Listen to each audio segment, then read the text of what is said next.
What's good, my people? This your boy Ishmael. I want to thank y'all for tuning into another episode of Mirror Check Podcast, where this series will be titled Breaking Generational Cycles. Hey, and I do have my brother here with me. What's happening, y'all? What's happening? It's your boy Willie Beeman. We back in the building one more time, man. What's going on, family? What's happening, y'all? Man, I hope everybody doing well. I hope you made it through the week safe and in the right mind. Yes, sir. Healthy, and hope all your family members are all doing well. And I do, like I said, I do want to thank y'all for tuning into another episode of Mirror Check Podcast. And y'all, we have an episode that y'all have been waiting for. Yes, sir. That I think that y'all will need to help break generational cycles. So this episode here is going to be about credit repair. So what I would like for y'all to do is, stop the podcast, go get your tablet, go get your pen and paper. Yes, sir. And get ready to take notes, because we do have a great guest with us who will be able to get you in the right direction, so you'll be able to finance that house, that car, just live the American dream. Absolutely. So to speak. So Willie, what's up, man? How you doing today? Man, I'm good, man. I'm excited, like you said, man, to be able to pour into our listeners and our viewers for episode 3, man. You guys are in for a treat, man. We have an amazing guest on, man. It's gonna give you guys some gems and some nuggets when it comes to having your credit intact and your credit in place, man. We know that it's power in making sure that those things are intact, man. We hear a lot of people say cash is king, but man, if your credit is right, you could do a lot more, man. Talk to him. You could do a lot more, man. So yeah, we're excited. We're excited for our guests, man. Yes, sir. So I'm gonna tell y'all a little bit about a story about me when my credit was garbage. I'm gonna be straight up. It was straight garbage. So I remember when I wanted a car, my very first car. I went to a car dealership here in Fort Worth, Texas, and they declined me. And they was like, "Oh, you need a cosigner." It's like, why I need a cosigner? It's like that's when they kind of introduced me to bad credit. Right. I knew a little bit about credit, but I didn't fully understand the concept of credit. And I was thinking, hey, I got a 550, I can go get me a car as long as I got some money. And they was like, "Oh, that's money that you could put down, but you have to have, a lender that'll accept your loan." So I remember when I first got my first car, it was a Nissan Altima that I got, and it had 20,000 miles on it and everything like that. This is like back in 2011 or so. So when I got it, with my bad credit, my interest rate was so high. It was like 20%. I was financed through Santander. If you know Santander, watch out for those guys. So it was financed through Santander, and my monthly payment for that car was like $600 and something. Sheesh. And I was working a little job. I was probably making, a little bit over $1,500. So, do the math. That's a little bit less than 50% of my paycheck. So, and then on top of that, I had to pay for an apartment and everything like that. So I really couldn't afford to afford the car and to live. So I started getting more information about credit, and start educating myself, and start watching YouTube videos and everything like that to educate myself on credit, how to, maximize my credit and get the best scores and everything. And so happened later on in life, I met the person I'm going to introduce on the show a little bit later, and he has been helpful to not only me but my mother, and my credit is great now. Yes, sir. So eventually I'll be able to get whatever I want to get. If I want another house, or if I wanted a vehicle or whatever, I'll be able to finance that, and they'll just look at my credit and be like, wow, when can we start? What I'm saying? Right. So like I said, we all go through something, and that was my first wake-up call about credit, is when I was trying to finance my very first car. Hey, so can you tell us a little bit story about you and your credit experience, man? Man, you kind of hit it on the money. That's kind of probably one of my biggest experiences as well, man, going to go try to finance the car and lease a car. And actually here recently, probably during this pandemic, probably 2020, trying to get a certain car for me and my wife. We wanted a Honda Accord. Really, really nice car. I think it was like a 2019, 2020, fully loaded. Yeah, All those different things. Because if you want something, you want all the bells and whistles. You paying your money for That's it. a fact. So it was like, well, let's give it a shot. Let's see what's going on. It was actually here in Fort Worth too. And so went up there, man, and trying to get everything done, and kind of found out that interest rate was gonna be super high, and my payments was gonna be super high, all because my credit wasn't intact, or the number, the score that they were looking for. And so we gotta understand that they're always looking to get us in the car, but at the end of the day, we still gotta make sure that our credit is intact to be able to get the deals and the things that we want. So yeah, man, that's one of my experiences. So you guys are in for a treat. Y'all in for a treat, man. And I'm gonna tell you right now, man. I remember when I was younger, I was reckless with my credit, man. They would say, "Hey, you qualify for this credit card. You qualify for this," and I was getting all of them. You know what I'm saying? And I would max the card out and only pay the the minimum amount due. And I was like, "Why is my credit score, still low and everything like that?" Because my utilization was high. So you got to be careful. Once you start reaching a certain score, you're gonna get certain offers in the mail, email about opening up new credit cards. You just have to you got to hold yourself accountable about that, man. Yes, sir. Self-accountability. For real, because just because you have access to it doesn't mean you have to always go through it. You don't have to always go through that door. You don't always have to, accept it. So self-accountability is crucial, especially when you're trying to get the financial freedom or even trying to get, a credit card. Yes, what I'm sir. saying? Why use your money when you can use other people's money? That's how I look at it. I'm saying? So you got to be careful about putting yourself in debt as well with these credit cards, because some of these credit cards have high interest rates, and yeah, they will kill you. You'll think, hey, I need to go ahead and pay this off immediately. And I know in the Black community, when they're scared of credit cards, and sometimes they'll say, hey, I'm gonna get this credit card and I'll pay it off, and then I cancel it and I cut it up. Don't cancel your credit cards. That's the worst thing you can do, because that messes up your credit history, which is a huge part of that actually shows your credit score. So that's good. Just be careful about maxing out your credit cards. That utilization is key.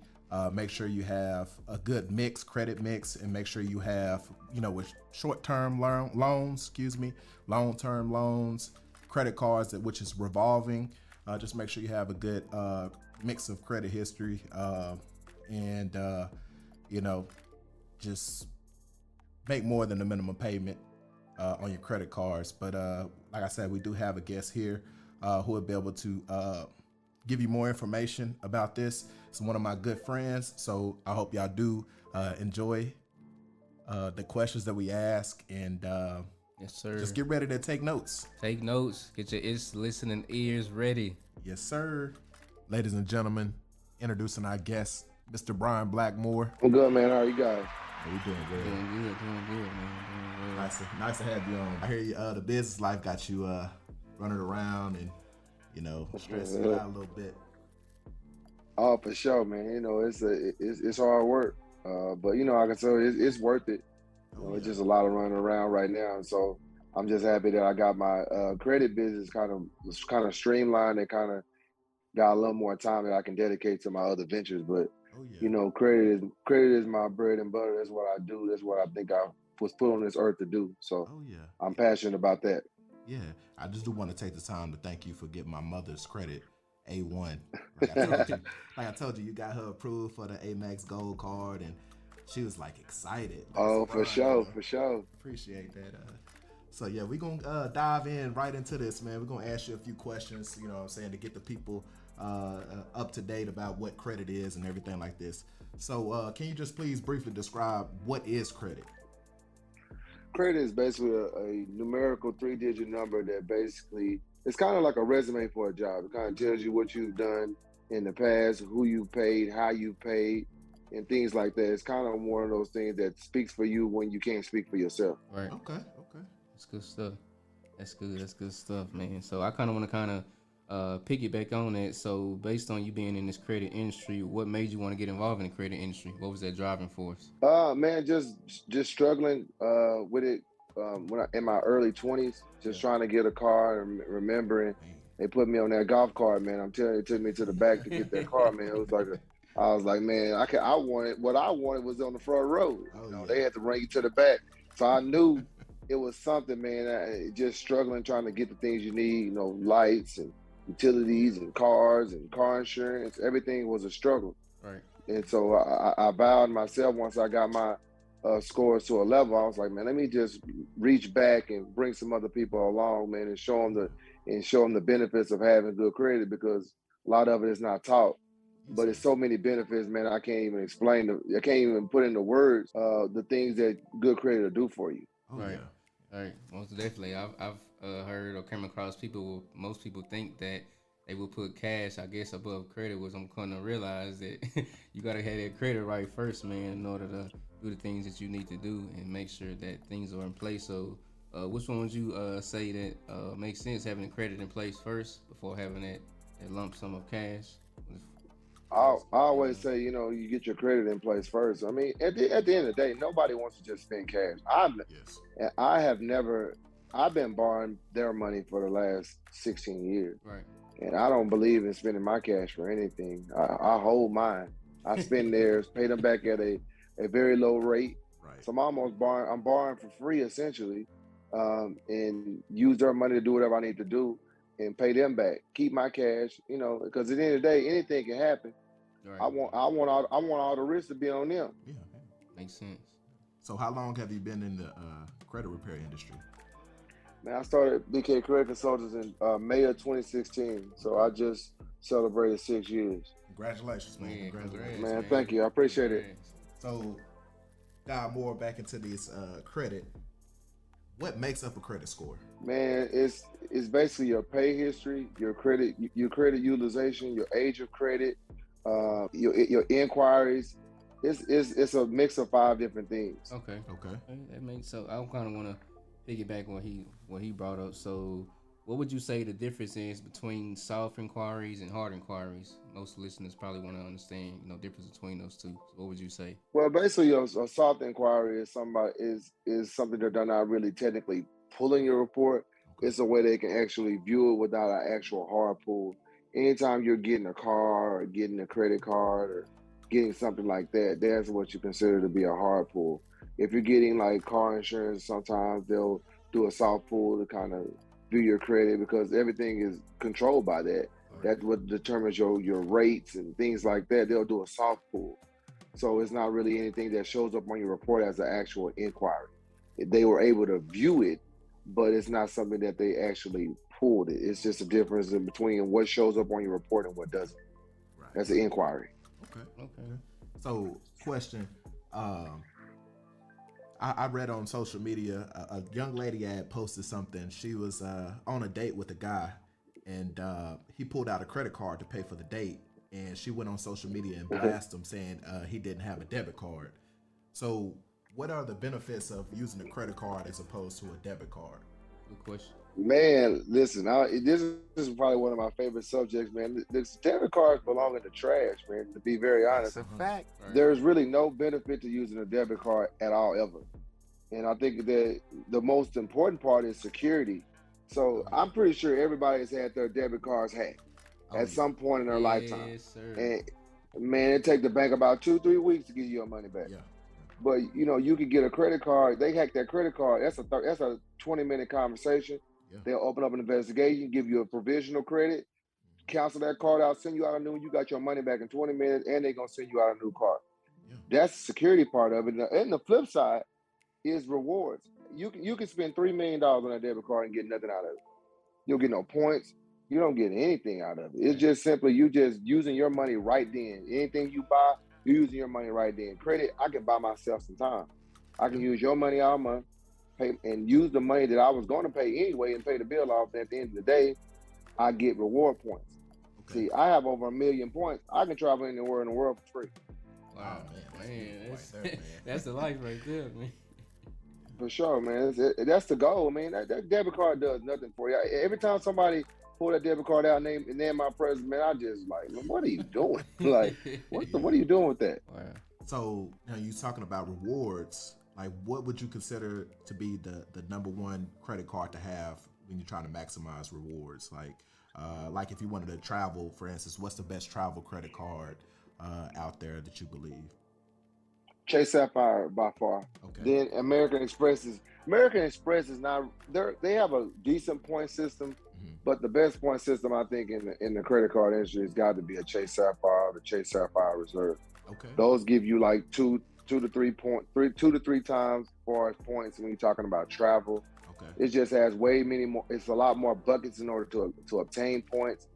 Chase by far is the kind of the premier, kind of the cream of the crop when you're talking about rewards and having a credit card that actually give you the rewards that you want, not a bunch of stuff where you know you're not going to use. American Express is good, don't get me wrong, but if I had to rank them, Chase is kind of 2 or 3 steps ahead of American Express when you're talking about points and travel and point value. Now, when to maximize like your everyday spending, instead of using a debit card, what's a good everyday credit card that you would recommend? If I could get an everyday credit, Amex has an everyday credit card. It's like no annual fee. They have an everyday card. You get pretty much 3 times the points when you use it for like gas and groceries and stuff like that. If you're able to get one of those, or most people, the hidden secret, the hidden sauce is Navy Federal. Okay. Navy Federal has probably got if you can get a Navy Federal account, get one. Yeah, okay. I just opened one too. Oh man, use it. Navy gives probably 5-6 times what everybody else would give. So if Chase is going to give you 4,000, Navy will probably give you 25. Yeah, they got bigger limits. It's just one of those banks, man. They'll give you those big limits no matter what. You don't really have to have perfect credit. You can have. I've had people that have middle of the road credit and get 15 to 20. Oh man. So is it? Go ahead. No, go ahead. No, so I was going to ask you. So us being from the Black community and everything like that, we kind of scared of credit cards. We just been raised. Don't get credit cards. You don't want to owe anybody. You want to pay everything with cash. So me saying that, how many do you believe is too many credit cards to have?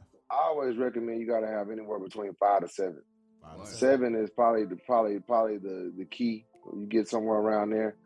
I think when people start getting double digits, 15, 12 to 15, like I've met people that have 15, 20 cards. That's just a lot. You look like you're a red flag walking. Wow. I mean, that's just too many. I think a good number, you get that 5 to 7 mark and you get some decent limits.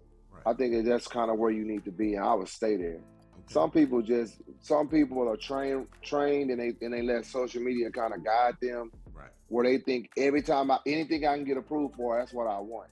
Right. I mean, you got to learn how to turn some stuff down. I turn down cards every day of the week. Right. There are some things that I'm just not going to do. I don't want a bunch of credit cards. The 7 that I have, they work. Right. And I think that's a good number that you can kind of keep track of. I don't know how you keep track of paying 15 cards. That's difficult for me. Right. 15 cards on top of bills and yes, and kids and life and everything else that go with it. I mean, you're gonna miss a payment here and there somewhere. Right. Make sure you have everything on auto pay and good Excel spreadsheet saying, hey, I paid this. Man, you gotta be very detailed if you got 15 cards. For sure. Yeah. That's true. So I guess another question for you when it comes to, I know there's credit bureaus out there that's supposed to report to all 3. So what would you say is the importance of having reports from all 3 credit bureaus? That way the listeners and the viewers understand that. Man, I believe in, a lot of people use Credit Karma, and that's okay. It's a good start, but it's only 2 to 3 bureaus. Right. There's always bureaus that it may be on this one and it's not on that one. It might be on all 3. You may have things that are reporting to all 3. You may have things that just reporting to 1 or 2. And vice versa. You just never know. And I've seen people think their scores are great. I don't have any negative. I'm like, are you sure? No, I don't have any negative. I looked at Credit Karma, I have no negative. And they don't have any negative on Credit Karma because it's only the 2 bureaus. But when I pull Experience, you got 8 collections. Right. Because some only report to Experience. Right. So it's like, you got to always know what's going on with all 3 because you never know when you'll go to apply which bureau they're going to pull. So it's important to kind of be abreast and kind of know what's going on with all 3. That way you can kind of, arrange it or make some decisions whether or not you want to apply for this card or you want to apply for that card based on the bureau that they're pulling. Makes sense. Definitely makes sense. Question. So we're speaking of the credit bureaus. Do you know like where can we get all three of our reports pulled for free or for $1, or where can we get our three credit reports at? Well, every year they give you every consumer the free credit report. The annual credit report is where they give you all three. Okay. I've used it a long time ago. They had to mail me mine. Right. I don't really like that, man. I don't really do that. I use credit monitoring. It's a lot better. Okay. It's a lot more user friendly. Right. I use Smart Credit. It gives you all three bureaus. All of my clients use Smart Credit as well. And I like Smart Credit because it allows you to play with certain things. Hey, if I pay this credit card down, what will my score be? Or if I had this debt removed, what will my score be? It's real user friendly and interactive. You can kind of use that to gauge. Okay, I put a little bit more on this credit card. I can expect extra 30 points on my score, etc. So it helps people keeps you on track, and also creates a way where you can put your bills in there, and it kind of reminds you when your payments are due. Okay. So it's stuff like that just in case people that forget they have a lot going on. Right. It's kind of an extra tool that'll help you kind of stay on top of your debts and things like that. Okay. I know like last year when I was in the market of buying a new car, when you go to a car dealership, and you fill out the application and they run your credit, send your credit to 6 different companies, different lenders, and you're getting hard inquiries on that. What would you recommend? Would you recommend, checking with your credit union first so they can only do one inquiry, tell you how much you qualify for? What would you recommend? Definitely do that, man. I'm never going to a dealership without already being pre-approved. Okay. And it's not that the dealerships are being malicious, man, but their goal is to make money too. Right. So if I can get you, 3% over here, I'm gonna run it over here and let me see if I can get that. Or they're just trying to beat rates and beat rebates and so many things on the back end that car dealerships get paid for. They want to find the best deal too. So they're just running your credit to see if they can get you a good deal. Even though your credit is good, you're approved with the first bank. But let me see if I can run it over here and see if I can get some better terms, a better deal where we can get some more money on the back end. Right. But I don't play that game with them. I show up already approved, man. Listen, I call on the phone. I already got my letter. I don't want to run my credit. I don't want to do that. I'm already approved. I show up in my car, wash and wax in the front. I don't do all that. Real talk. Yeah, that's facts. That's good stuff right there. So kind of piggyback and kind of stay in that vein when it comes to car buying, financing, and leasing. How does financing a car affect your credit score when it comes to purchasing a vehicle? Man, financing the car is really good. Once you get it financed and you get that loan, people think that a lot of times that your score is supposed to just go up. Actually, your score is going to go down because it's a new debt. Right. And the bureaus want to see and lenders want to see, hey, can he handle this new car payment? Because, it's a new debt. But once you pay it on it, I always say 3 to 6 months, you'll start seeing your scores go up because now they see you can handle that debt. Yes, and it's not something that you're struggling to make or things like that. So there's a lot of times people try to manipulate credit. Oh, I'm going to go get a car, or I'm going to go get a credit card. This is what's going to happen. Right. Man, sometimes that stuff works negatively, man, because you just never add, just don't add debt just because you think it's going to increase your score. That's a waste of time.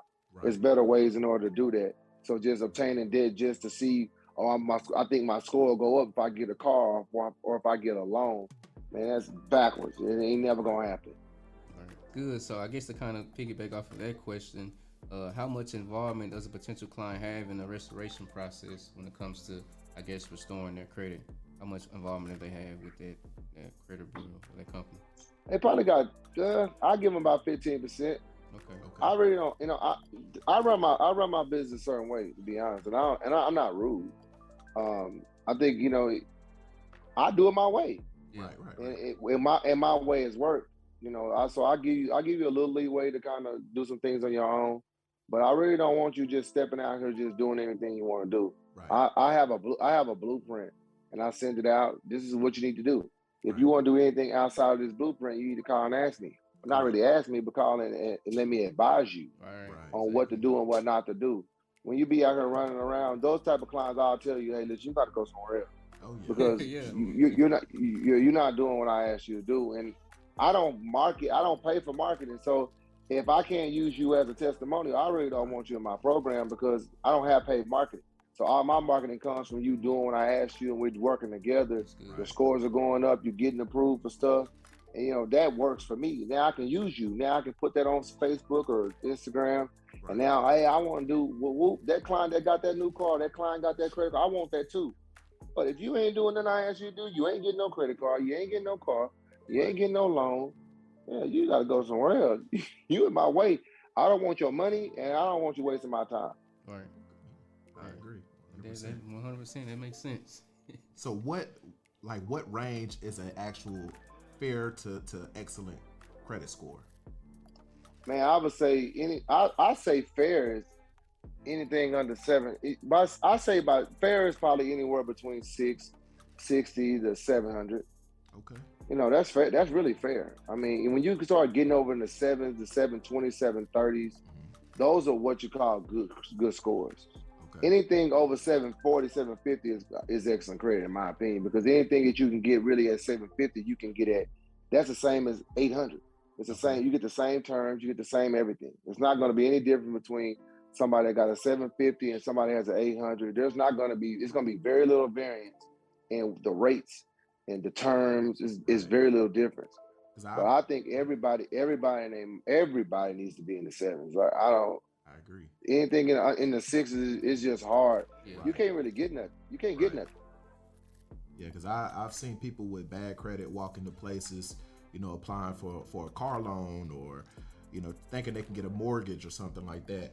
And, with the car loan, they say, hey, you got to put, $3,000 down just to get this car. And then the interest rate like 19%, just because they have bad credit. And, car dealerships, their goal is to put you in a car, so they don't care about, your rates or anything like that as long as they get you in a car.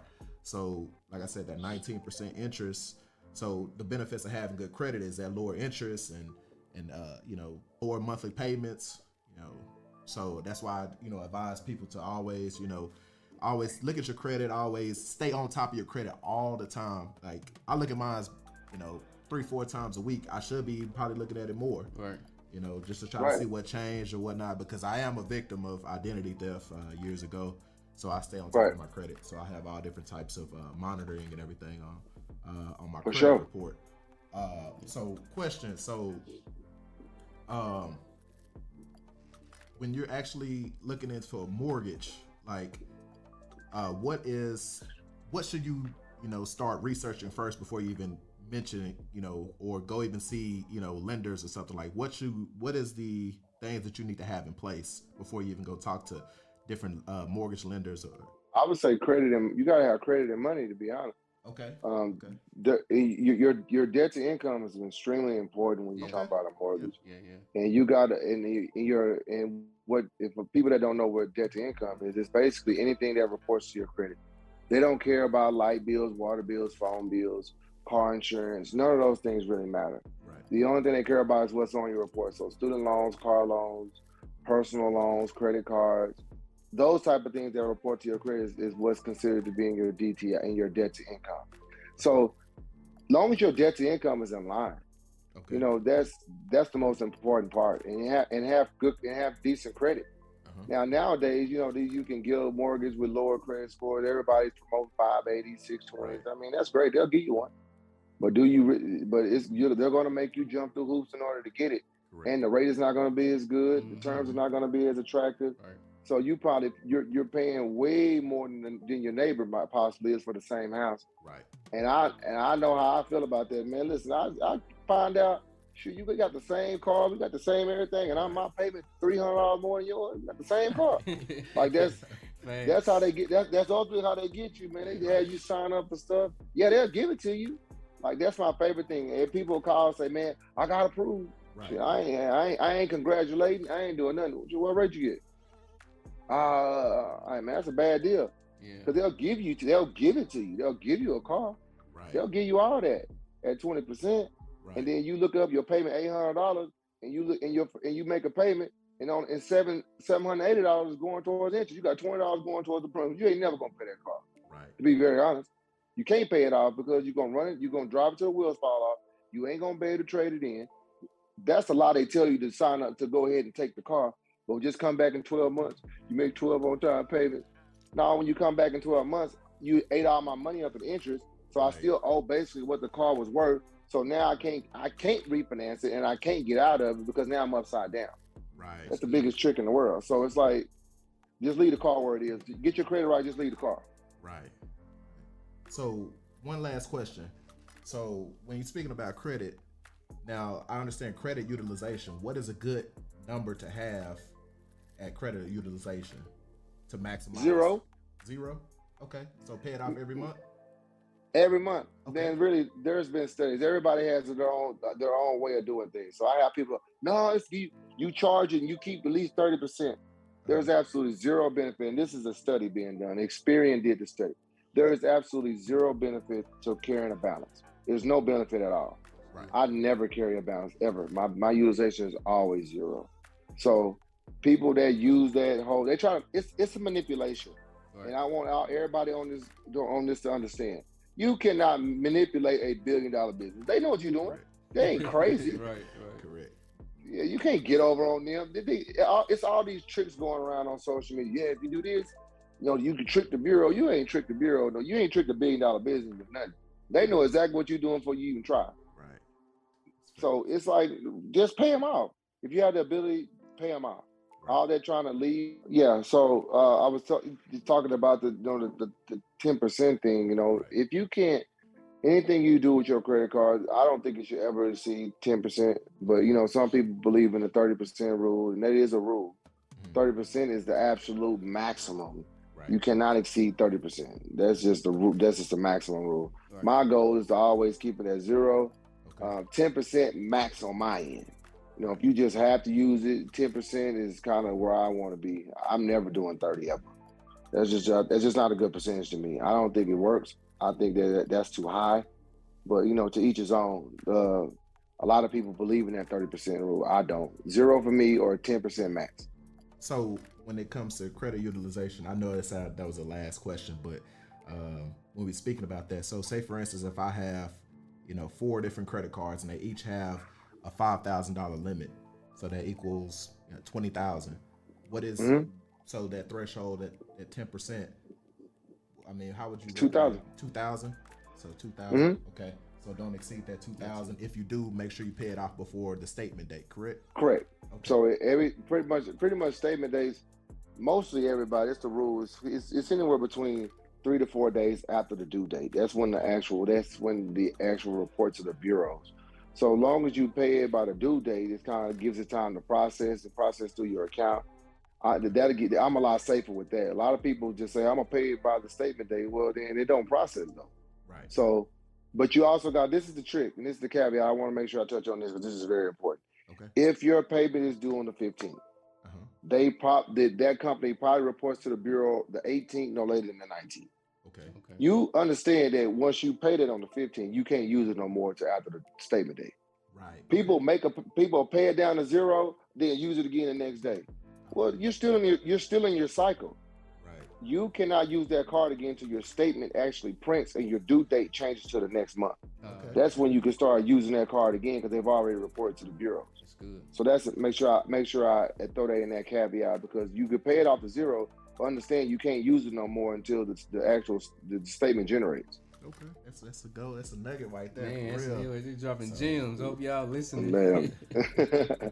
So man, tell the world how we can get in contact with you, man. Man, I'm at BK Credit Consultants, Biz and Boy K as in Kite Credit Consultants on all social media platforms. Okay. bkcreditconsultants.com. You can reach me there. You can chat. You can arrange a call. You can do pretty much anything via the website. Okay. And I'm really, I'm big on social media, so you can reach out to me, inbox me. You can direct message me. Okay. I see those first most times because my phone is always in my hand. So those are things that you can reach me anytime, pretty much any day of the week through those social media or email or website. Okay. And I'm gonna let you know firsthand, Brian is literally the best in the business, man. He got my credit right. He got my mother's credit right. So if you need somebody that you can trust and make sure they get you on the right track, hit him up on all social media platforms. Like you said, he'll get you right. Whatever, if you want that house, if you want that car, you want whatever you need to finance, he'll get you right. Yes, sir. Sure, man. Thank y'all, man. I appreciate that. Oh yeah, yeah. So we will have you on another episode later on, and Yeah, we do it's appreciate definitely you we taking definitely that gotta have a time. part two of this, man. Yeah, we do appreciate you taking your time out your For busy sure, day. man. Anytime, man. You Yeah. need, hey, let me know. I'll be there. Yeah, yeah, yeah. So I heard you got a new restaurant, man. Well, I mean, what's up with it? What's the name of it? It's Five Bistro and Bar. It's literally right downtown. It's on Botham Jean Boulevard. It's Okay, right next door to the Campus Hotel in the South Side on Lamar. okay, okay. Literally, we're catty corner with the police station. We can see them from the front of our door. Okay. Yeah, for the listeners, that's Dallas, Texas. So yeah, we have to check that out, man. Yeah, and, you gotta check come that in out. and meet your staff and eat some good food, man, and fellowship a little For bit. sure. Ain't nothing like some For good sure, food. man. I love how y'all come out, man. Okay, okay. I want to do, like I said, I want to thank you for your time, man, and I do hope that you have blessings on the present business endeavors and future business endeavors, Yes, man. sir. We appreciate you, Brian. We appreciate For sure, man. I all appreciate you guys for having me on, man. I appreciate y'all. I just got a serious question for my people out there. How many of y'all actually want to be a homeowner or maybe even purchase that next investment property? Well, guess what? Mirror Check Podcast, we will be a special episode next week you do not want to miss. Trust me, you do not want to miss this. Continuing our series titled Breaking Generational Cycles. Episode 4 will be about everyone's dream, having a place of their own they can call home. We will have a special guest who go by the name of Chris Winston, who is a local DFW realtor as well as a mortgage loan officer. So make sure you have your laptop, your iPad, tablets, or even if you're old school, make sure you have your pen and paper ready to take notes. Chris will explain the process of becoming a homeowner, what lenders are looking for when it comes to credit and finances, the different programs that may be available in your city, county, or state that will help you make your dream become a reality. This is an episode you do not want to miss. So make sure you stay tuned for the next episode of Mirror Check. We stay coming with heat. That's a fact. What's good? It's your boy Ishmael. I want to thank you for tuning in to another episode of Mirror Check Podcast. We will be launching new content on Apple Podcasts, YouTube, Spotify, Deezer, Transistor, any platform that you can listen to on podcasts. Best believe we are on it. We'll be launching new content every Wednesday at 12 p.m. noon Central Standard Time. In the meantime, do me a favor and follow us on Instagram at Mirror Check Podcast, on Twitter, Mirror Check _, and go please like and subscribe to our YouTube channel, Mirror Check Podcast. Also, go to our website, www.checkyourmirror.com, to support and purchase new products. Remember, if it's always someone else's fault, your mirror is dirty. Until next time, check your mirror. Peace.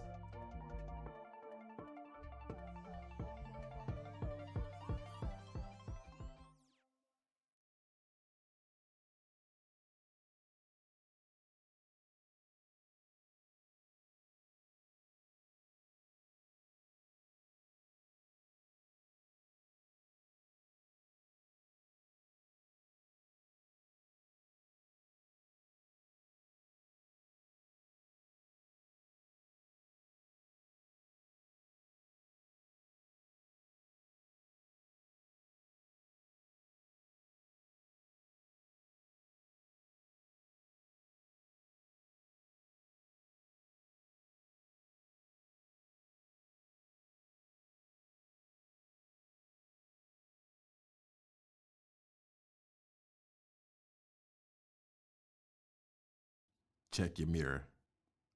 Peace.